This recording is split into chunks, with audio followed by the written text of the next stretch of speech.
I'm gonna tell you something I've never told anyone. 30 years ago, my friends and I spent the night at a cabin. We found the Necronomicon Ex Mortis, the Book of the Dead. Certain passages were recited. It awoke something in the woods. Something evil.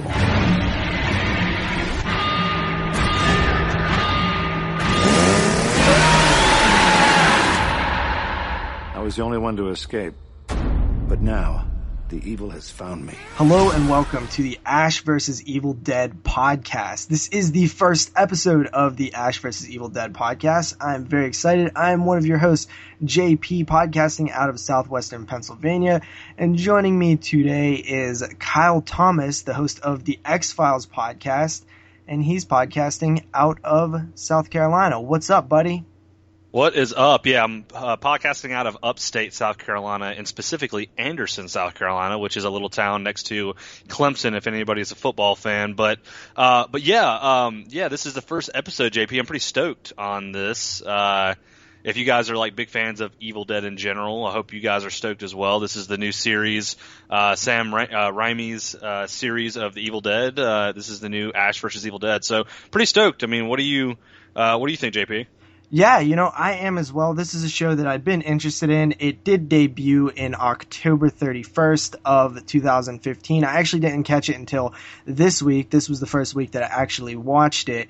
And I had the idea of doing this podcast when it aired, but unfortunately I had some stuff going on elsewhere, so I just decided to put it off. And, I brought it up to you, like, if you would be interested in doing it. And we both eventually decided that since it's only 10 episodes, I doubt that it'd be that much of a commitment. 10 episodes, pretty short. This show airs on Starz, and it is, the first episode, the pilot episode is a little bit longer, but it is sort of your 20-minute to a half-hour long show, so I'm sure this podcast won't run on too long. A few things that you guys might not know about us if you haven't listened to us before. We have multiple podcasts at this point. I host... I'm a co-host on the 22 Shots of Moods and Horror podcast. I also co-host the X-Files podcast with Kyle, and I have a YouTube channel, DoubleShotJ. Kyle, do you have anything that you want to plug in here real quick? Yeah, I got a YouTube channel as well. It's at the Horrorphile. To kind of give you, I know this first episode may be a little bit longer, just kind of plugging things, but my channel kind of consists of some reviews. I do a lot of horror movie reviews. I do a lot of just reviews in general. Some of the reviews I do aren't really horror.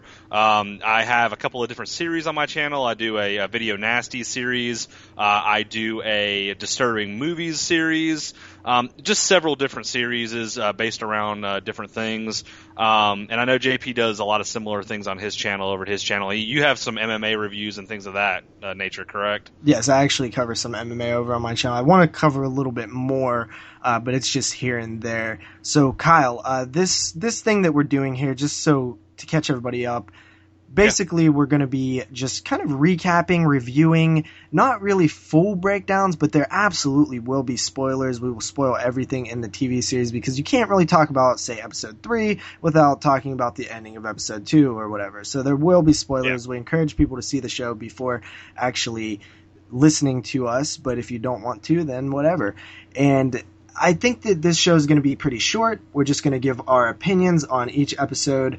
And eventually, after this series wraps up, we plan on covering the 4 Evil Dead movies in the off-season and then coming back when the Ash vs. Evil Dead Season 2 premieres, because it actually has been greenlit quite early. I think just after the first premiere episode, they had greenlit a second season. So we will be back, and the show will be back as well. Yeah.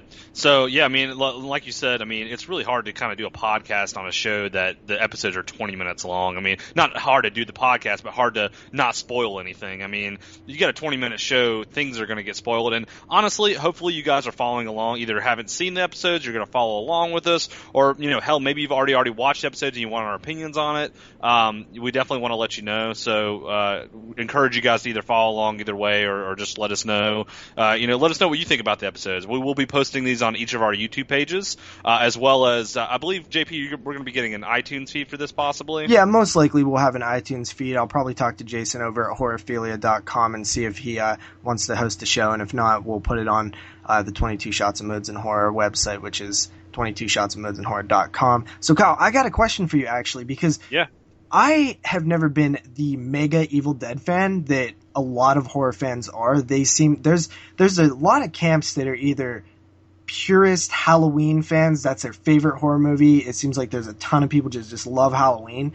And then there's a ton of people that love Evil Dead or Evil Dead 2 as their favorite horror movie. And I feel like it's one of the movies that has like the biggest fan base in terms of like all the cult horror films. Like, people love this series. So were you a big fan of the Evil Dead series?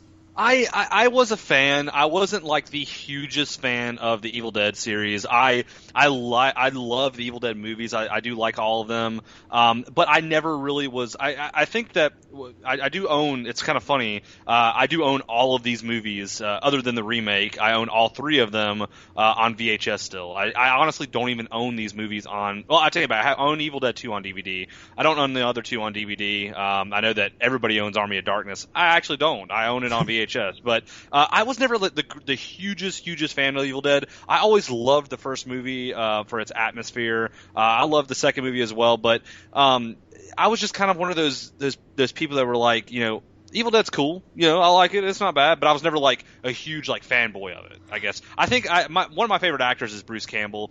I do love Bruce Campbell. I like him in a lot of things. But I do think the Evil Dead movies are pretty cool. I just never really was a huge fanboy on them, I guess. Okay, so it seems like we're both coming from the camp where like, yeah, we're horror fans and we like Evil Dead, but they weren't our favorite movies or anything like that. I think the height of my Evil Dead excitement was when I picked up the VHS way back in the day. This was like in the 90s, and this guy who was a little shady brought a box of VHS tapes up to my house and was like $20 and you can have them all.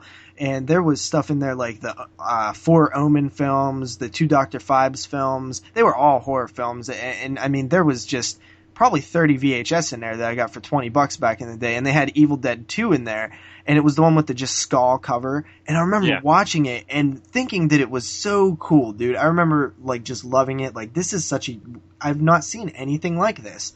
And I thought it was scary, and I didn't realize it was funny until years later. And then eventually I grabbed the first one on DVD, and I loved that one as well. Army of Darkness, I didn't even know was an Evil Dead sequel, and I bought it on VHS at a Walmart years later after I had these the second film on VHS, and I was like, this guy looks exactly like the guy in Evil Dead. He has the chainsaw and everything, and I thought it was hilarious, but I didn't realize it was the same movie until I started watching it, and I was like, wait a minute, this is the same thing. It's called Army of Darkness. It's not called Evil Dead 3. And it was funny, so I didn't even see the first Evil Dead. I went 2, 3, 1, which is a weird way to go, but since then I've actually not loved Army of Darkness over the years. The comedy, it's way too slapsticky for me, but I feel like this show might actually make me appreciate that a little bit more. When we get into the show, I'll kind of talk about my feelings towards the comedy. But I actually own the Evil Dead multiple ways. I still have that Evil Dead 2 VHS that I had when I was a kid. I have all 3 films, Army of Darkness, the Evil Dead, and Evil Dead 2 on DVD, and then I own Evil Dead 2, the remake, and Army of Darkness on Blu-ray. So I actually have a few editions of the Evil Dead for not being such a big fan. What's your favorite out of the 3? Out of the 3, my favorite's the first one. I know a lot of people will probably disagree with me because I know the big cult followings from the second one from what I've gathered. That's true. I've always really liked the first movie. I don't know what it is about it. I think it's because like I saw the first movie way before I saw the second one and the third one. It was like, I watched the first movie several times before I even saw the second and third one. And I think it was like one of those ones that just stuck in my mind. Like I remember like how gross the pencil scene was where she like stabs the dude in the ankle with the pencil, and how cool it was to see that like that pretty much zombie or whatever you want to call it, that person that was possessed that's in the cellar that's kind of trying to get out. I don't know. A lot of things about the first movie just kind of just remind me of back in the day of horror, me watching horror. But I don't know. Go ahead. You're not alone, man, because honestly, Moods his favorite is Evil Dead 1 and mine as well. So you're actually not alone, but you are correct that most people do cite the second film as being their favorite, and rarely you hear somebody cite the third film as being their favorite, but it's always the first two and mostly the second one. But I actually like the first one a little bit more, and I think it's because it's a horror film. It's not a comedy. That first one is a horror film. It's a straight horror film, and I'm going to say this, and I'm probably going to get some hate. I have not seen the second Evil Dead in a long time. Like, it's been like years and years and years and years, and I remember the first time I've only seen the second Evil Dead movie maybe 2 or 3 times, if even. And I don't really remember it that well because it was so long ago. But I remember the first couple times I watched it, I didn't even really like the second movie. I know a lot of people like it, but from what I remember, I didn't like it at the time. I may like it now that, that it's been out, obviously, and I haven't seen it in so long. Maybe I'll watch it and have a different opinion. But I just remember not really caring for the second movie that much. But who knows? I haven't watched it. I kind of want to save it for us to do that, our movie reviews of it. Yeah, which we will be doing in the off season after we cover these 10 episodes. Sometime in the summer, I take it, we'll probably cover the Evil Dead trilogy plus the remake. Now, what was your thoughts on the remake, just briefly? Did you like it, didn't like it? I liked it. It wasn't. I didn't like rave about it or anything, but I did like it. I thought it was a pretty good remake. It didn't really stick too much to. It stuck to the basic storyline of the first one, as far as the cabin, the lore. But it wasn't like a full on. I didn't feel like it was a full on remake. I mean, obviously they dropped the Ash character, stuff like that. Yeah, I get what you're saying. Yeah, I enjoyed it too. I find myself defending that film a lot. I know that there are big major issues that people have with it, that I have a huge issue with it as well. I'm sure we'll talk about that eventually. I'll be excited to actually cover those 4 films. But yeah, man, the Ash vs. the Evil Dead, a TV series. I never thought this would have happened. I would have thought Ash versus Freddy versus Jason would have happened way before this, because that was something that was thrown out years ago. And to see them remake the series, find all this new interest in the Evil Dead, and to then go and say, well, we might do another Evil Dead movie, and then change it, horror is living and thriving on TV right now, so they're like, let's just make a horror TV show. And they did, and I'm so surprised to see that still. It still kind of surprises me that this exists. But it does. And with that said, how about we get into the first episode, Kyle? Yeah, let's do it. This is actually going to be episode 1, obviously, season 1, episode 1. The title of this episode is called El Jefe. This episode was directed by Sam Raimi, who obviously, if you guys don't know who he is, I don't know if you follow Evil Dead or not, he created the Evil Dead. He was the director of the first one, and I believe he wrote the first movie as well, if I'm not mistaken. Yeah, and he was just a young kid who was just ahead of the game, man. I mean, some of those some of that camera work in the first Evil Dead movie, 1980, I believe they started filming in 79, it is truly incredible. And his career really skyrocketed when he got Spider-Man, and he did the Oz the Great and Powerful. He's a big timer now, and it's good to see people go out of horror but then always find their way back. Wish that would happen with Peter Jackson. Oh, dude, Peter Jackson. Oh, my God. I love everything old school Peter Jackson is like my shit. So, but yeah, and it's also written by Sam Raimi. He wrote this episode. Ivan Raimi, which I'm assuming is a brother of his. Yeah, that's his brother. So he has 2 other brothers that do horror stuff. Yeah, he has Ted Raimi as his brother as well.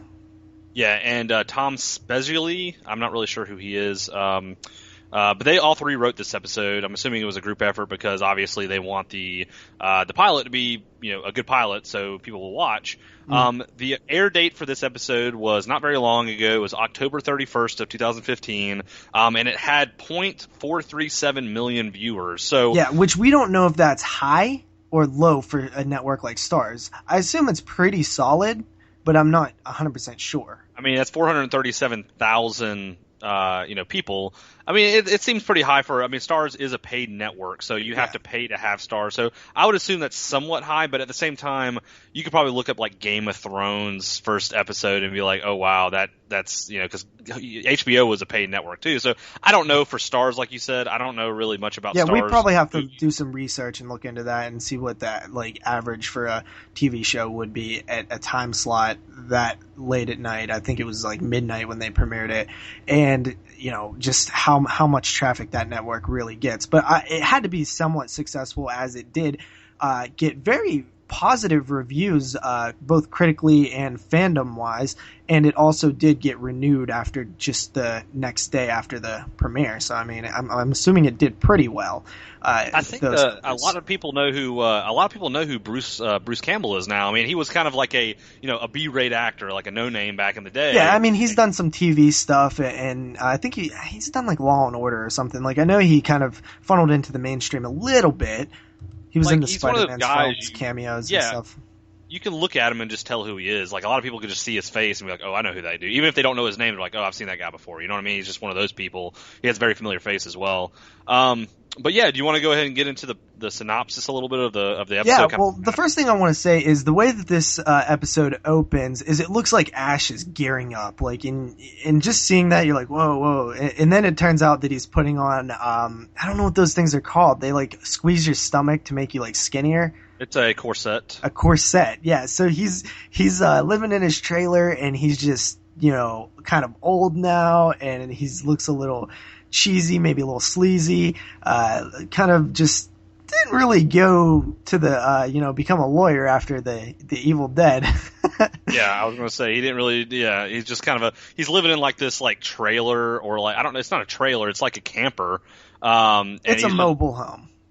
I think it's actually a camper, though. Is it?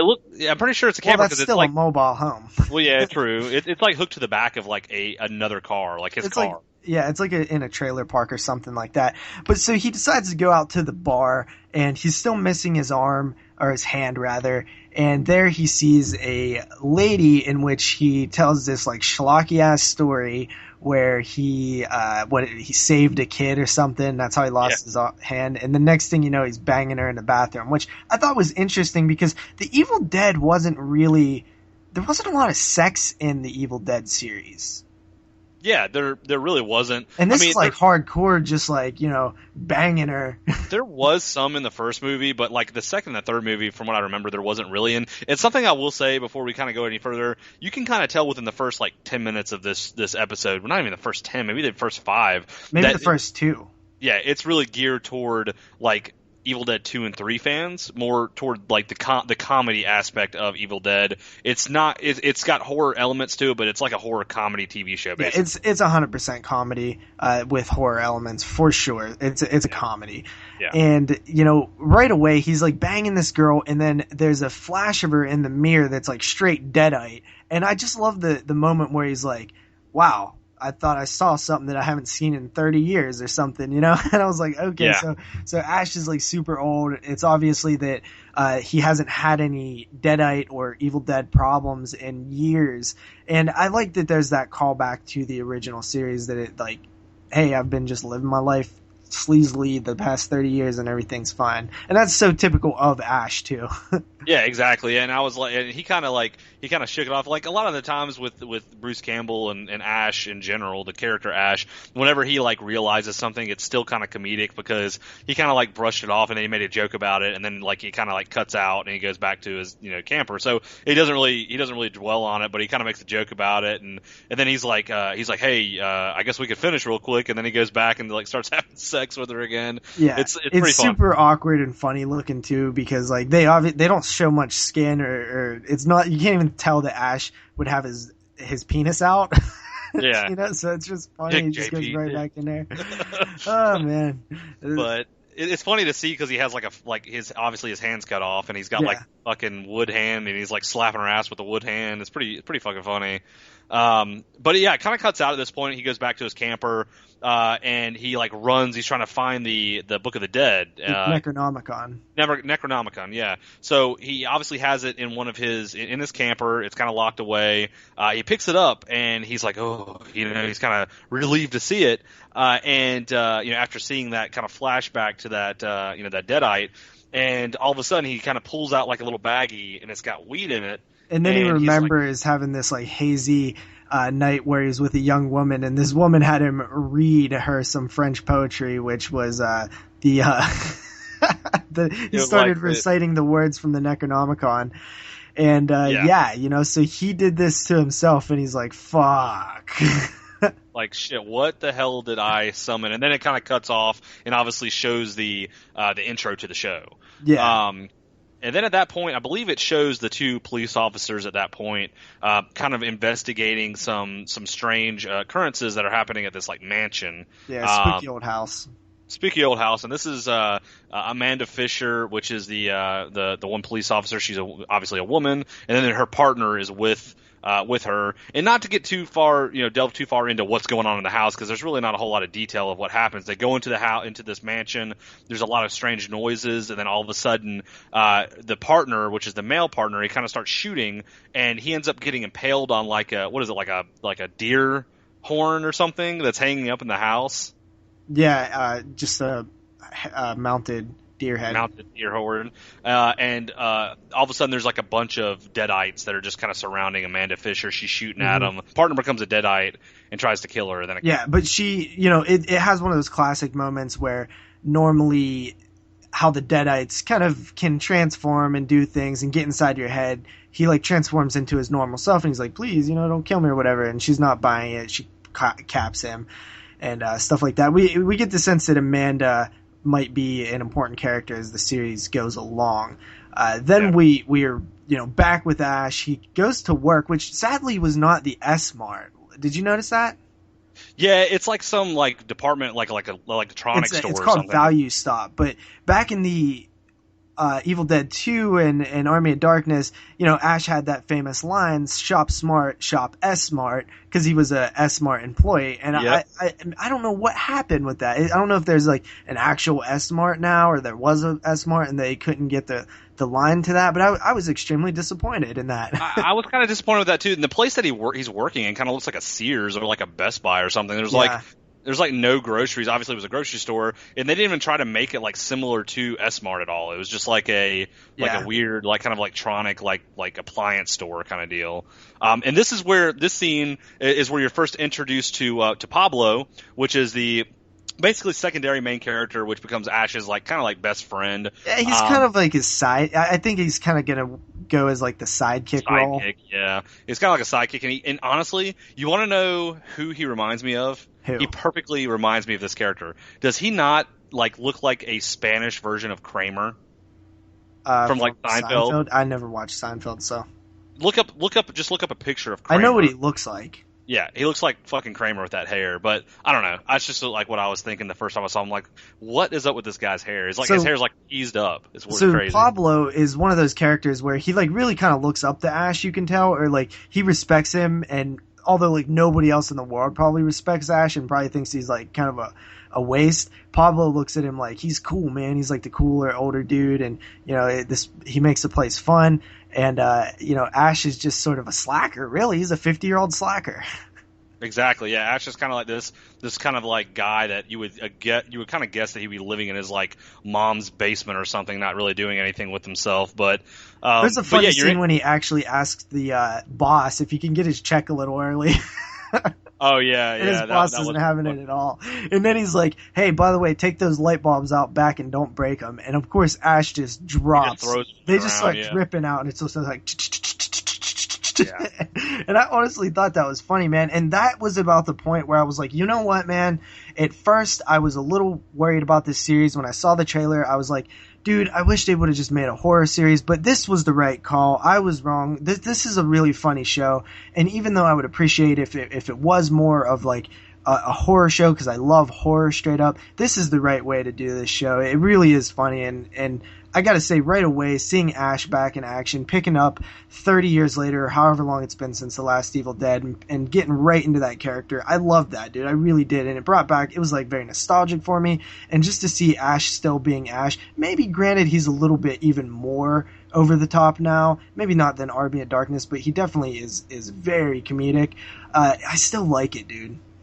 Yeah, I like it too. I like the way that they are they're not really straying away from anything to do with his character, and I think that's really cool. Mm-hmm. And his sense of humor, everything to him is even with serious situations, you could tell it's he's joking around with a lot of things. He's kind of a bonehead still, and I love that Ash always looks out for number one, but still gets roped into doing these other things. Yeah, exactly. And you actually begrudgingly. Yeah, he's begrudgingly pulled into everything. So, and something else I like too that I wanted to mention is he's driving the same car from the first movie. Yeah, you have to have that car, man. Dude, that car's awesome. Like, I wish I had one of those cars just for that purpose. So, and you're actually also, we talked about you being introduced to Pablo, which is kind of like his sidekick. You're also introduced to Kelly, which is a chick that Pablo has like a kind of a love interest with in the show that you kind of notice. He works with her, and he's always had this kind of like thing about her. He was her neighbor, like her next door, or her like lived in the same apartment, so he got her this job. And of course, Ash is like kind of stunned by her, and he tries to put the moves on her like he does to everybody, and she's just not having it at all, even though she's like 30 years younger than him. Yeah, exactly. And at this point, kind of in the show, they go out to the back of the warehouse, and then you start seeing the Necronomicon, Deadite kind of stuff kind of happening, where you see like a little doll that gets possessed, and then they start, Ash walks out on the job. He just leaves the job, and then you see there's like clouds rolling in that kind of looks like Necronomicon stuff. Yeah, the doll scene to me was a little much. Like, I did feel like it was getting in that slapsticky area that Army of Darkness was, which I didn't like. I don't like I'm cool with the comedy, but I really don't like the slapstick. Yeah, I can understand that. I mean, and that scene was kind of weird, and that's kind of where we were getting into. I guess, do you want to start talking about a little bit about the CGI? I don't know if you wanted to get into that or not. Yeah, we could talk about that. So, I mean, there's a lot of there's really. I mean, I don't think there's any practical effects in this show at all. Like, I think pretty much everything to do with this show that has anything to do with blood or gore or, like, the little doll scene where it shows the doll running up to him and grabbing him on the face, it's all CGI. And it's there definitely is practicals in this show, but it seems like all of the practicals are laced with CGI, which is kind of like the new school way of doing things, where you don't just do pure CGI, you don't do pure practical, you do a mixture of both. There obviously is like fake blood on the characters and stuff, but at the same time, like, there's a scene, I remember specifically this scene, where the police officer shoots her partner in the head, and his head kind of like explodes, and it's all like literally like CGI, and it's not, in my opinion, and this is my opinion, it's not great CGI at all. Like, it's pretty like X-Files-y CGI. I don't know. It's not horrible, but it's not like, I don't know. The first time I saw it, I was like, it's not ideal. I'm with you on that. I mean, I always prefer practical, but I kind of expected that going into this show, to be honest. I think you can kind of tell the budget's sort of low at the beginning of the show because they're trying to see where it's going to go, but obviously it's picking up. So I don't know. I just want to kind of hint at that. Yeah, I'd like some comments on that. If you guys want to leave comments and let me know what you guys think about that, that'd be cool. So basically, we also find out that Kelly, or is her name Kelly? Kelly? Her mother Kelly is dead, and Ash kind of feels like a jerk about that, because he kind of comments on makes a joke about something, and you find out her mother's dead or whatever. But so then you find out that Kelly is kind of FaceTiming with her father, and her mother shows up. So something's off there. And pretty much the whole world is like going full-blown like Army of Darkness style at this point, where there's just deadites popping up everywhere. And you're like, oh shit. Yeah. Ash is pretty much caught in a shitload of fuck right now. Yeah, so, like, you find this kind of out, you kind of find out a little bit of backstory between these characters, the Kelly story, and Kelly does not like Ash at all. You could tell Pablo and her actually go back to Ash's kind of camper, because Ash kind of, obviously he quit his job, he went back to the camper to kind of take care of this deadite situation. This is a funny scene, actually, that I remember where he takes out his dentures in front of them. Because the doll, knocked one of his teeth out. Yeah, and he takes out his fake teeth, which obviously Bruce Campbell doesn't have fake teeth, but in the show it shows that he has fake teeth, and he takes them out, and it's just kind of a funny scene, kind of that slapstick kind of comedy. And they're in the camper, and in Bruce Campbell, or in Ash's camper, and then all of a sudden they hear all the deadites outside. Yes. They start kind of coming for the camper, and they're actually kind of reaching in the windows and knocking on the camper, trying to get to all the characters to kill them, because that's their purpose. So that's their MO. Yeah, that's their MO. And this is actually another. This scene itself is really cool because there is a good bit of blood in the scene where they start cutting off the deadites arms and stuff. Yeah, well, there's one thing that I thought was done really well, because the whole time you're wondering where's Ash's chainsaw? Where is it? Where's the chainsaw? I know it's coming out. It's got to be somewhere. And then you see a curtain, and you see the silhouette of the chainsaw, and anybody who's even a slight Evil Dead fan or an Ash fan, you know the chainsaw is badass, and you know that's when Ash is at his most badass, and you're just like, oh yeah. And he opens the curtain and there's a deadite behind it, so then there's a big fight, and he eventually gets to chainsaw in like this slow-mo scene, and by the end of it, he's just full-blown Ash mode, and you just want to clap because that's what you came to see. Ash kicking ass. I mean, I think one of the coolest things about the Ash character, why he's so memorable, is his swag. He has good lines. He has just this personality about him where, you know, good, bad, I'm the guy with the gun. You know, he just has this swag to him where he's just a badass when he goes full-blown Ash mode. And by the end of it, his last line was perfect for the episode. And, you know, everybody knew it was coming. They look at him and they're like, you know, how does it feel? And he's like, groovy. And you just know that every fan in the world knew that line was coming. And that's kind of the end of the episode. And I gotta say, man, like, I was pretty impressed with this episode. Was you? Yeah, I really was. Like, I remember when I watched this episode, it was like the day after it came out, I want to say, and I was like, really, like, I was like, dude, that's pretty cool. Like, I mean, the practical effects as far as like the Deadites, how like they dressed up and did the makeup and stuff of the characters, like the Deadite characters, I thought that was really cool. And something you forgot to mention is it actually shows him get his boomstick as well, which was another memorable you know, weapon that he had, which was really cool because it's awesome. He like steps on like the floor and it like pops out, and then he like puts it behind him and shoots that character. I thought it was really cool. So, but yeah, man, I really liked this episode. I thought it was a really good pilot for the show, and I think that's a lot of the reason why this episode was a lot of the reason why they probably picked up more episodes for it, because it was really cool, and it was directed by Sam Raimi. So I mean, obviously they had to make it a big impression. Yeah, and there was good shots in this film, in this TV show as well, like classic Sam Raimi like zooms and stuff. Just you know Sam Raimi's style.